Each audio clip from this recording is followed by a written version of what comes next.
વિદ્યાર્થી મિત્રો, આપણે જોઈ રહ્યા છીએ ધોરણ 7 પ્રકરણ 5 રેખા અને ખૂણા સ્વાધ્યાય 5.1 નો દાખલા નંબર 9. હવે આ જે દાખલા નંબર 9 છે એની અંદર ટોટલ 3 ખાલી જગ્યા આપી છે. આ બે ખાલી જગ્યા તો સરળ છે. આમાં એક આપણને નવો શબ્દ મળે છે આસન કોણ. તો પહેલા આસન કોણ શું કહેવાય થોડું થિયરિકલ સમજાવીશ અને પછી આ ખાલી જગ્યાનો જવાબ આપે. એટલે જો તમારે ખાલી જવાબની જ ઈચ્છા હોય તો વિડીયો થોડોક સ્કીપ કરી દેજો અને આસન કોણ શું કહેવાય એ સમજવું હોય તો અત્યારથી કન્ટિન્યુ કરજો. હું અલગથી કોઈ થિયરીના વિડીયો નથી બનાવતો, પણ જ્યારે થિયરીની જરૂર પડશે ત્યારે દાખલા ભેગી તમને થોડી સમજાવી દઈશ. તો ચાલો વિડીયોની શરૂઆત કરીએ. અને એ પહેલા તમે જો જ્ઞાન વિશ્વ ઉપર નવા છો અથવા તો હજી સુધી જ્ઞાન વિશ્વને સબસ્ક્રાઇબ નથી કરી, નીચે આપેલા સબસ્ક્રાઇબ બટનને દબાવો, બાજુનો બેલ આઇકન પણ દબાવો. વિડીયો કેવો લાગ્યો અથવા દાખલામાં કાંઈ ના સમજાય કોમેન્ટ કરીને જણાવજો. તો પહેલી જ ખાલી જગ્યા શું છે કે જો બે ખૂણા કોટી કોણ હોય. અત્યાર સુધી આપણે વાત કોટી કોણ ને પૂરક કોણ જ કરી છે. કોટી કોણ એટલે શું? તો એ બંનેનો માપનો સરવાળો કેટલો થવો જોઈએ? તો કે 90 અંશ. આ તો આપણને આવડતું જ હતું. એની પછીની ખાલી જગ્યા એટલી સરળ છે, જો બે ખૂણા પૂરક કોણ હોય. પૂરક કોણ કોને કહેવાય? કે જેનો ટોટલ સરવાળો થાય 180 અંશ. આ બે ખાલી જગ્યા તો સરળ હતી. હવે આપણે આવીએ ત્રીજી ઉપર. ત્રીજી સરળ જ છે પણ નવો શબ્દ ખાલી સમજવાનો છે કે જો બે આસન કોણ. આસન કોણ એટલે શું? તો કે ધારો કે એક આવું મેં ખૂણો દોર્યો, આ એક ખૂણો દોર્યો. હવે એક આના જ ઉદ્ભવ બિંદુથી મેં બીજો ખૂણો દોર્યો. તો અહીંયા આ જો એક ભુજ સામાન્ય, આ ભુજ એટલે કે આપણું કિરણ, આ બંને ખૂણા માટે આ વચ્ચેનું કિરણ સામાન્ય છે. આમ આ ખૂણો દોરું તોય આ વચ્ચેનું કિરણ આવે, આ ખૂણો દોરું તોય આ વચ્ચેનું કિરણ. બાકીના બે ભુજ તેની સામસામેની બાજુ, એટલે કે આને આસન કોણ કહેવાય.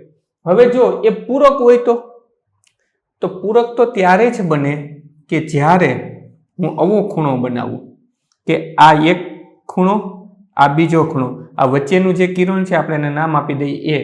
આ એ વાળું જે કિરણ છે એ આના માટે પણ છે અને આના માટે છે. અને પૂરક છે એનો મતલબ એવો કે આનો ટોટલ ધારો કે આ 60 છે, આ 120 છે, તો ટોટલ 180 થાય તો જ એ પૂરક કોણ થાય. આ આસન કોણ છે, આ આસન કોણ છે. જો સમજજો. પણ આપણને એક શબ્દ આપ્યો કે ઈ આસન કોણ જ્યારે તમે પૂરક બનાવી દો તો આવો આસન કોણ હતો. આ જે કિરણ છે એને હું લંબાવી અને આવું બનાવી દઉં. આ કિરણ છે લંબાવીને આવો આસન કોણ મેં બનાવી દીધો. બાકીનું તમને ઇરેઝ કરી દો એટલે તમે સમજી શકો. તો હવે આ શું બની ગયું? તો આપણે આગલા દાખલામાં જોઈ ગયા રેખિક જોડનો ખૂણો બની ગયો કે એક રેખા ઉપર આવતો ખૂણો તો જ બે આસન કોણ પૂરક થાય.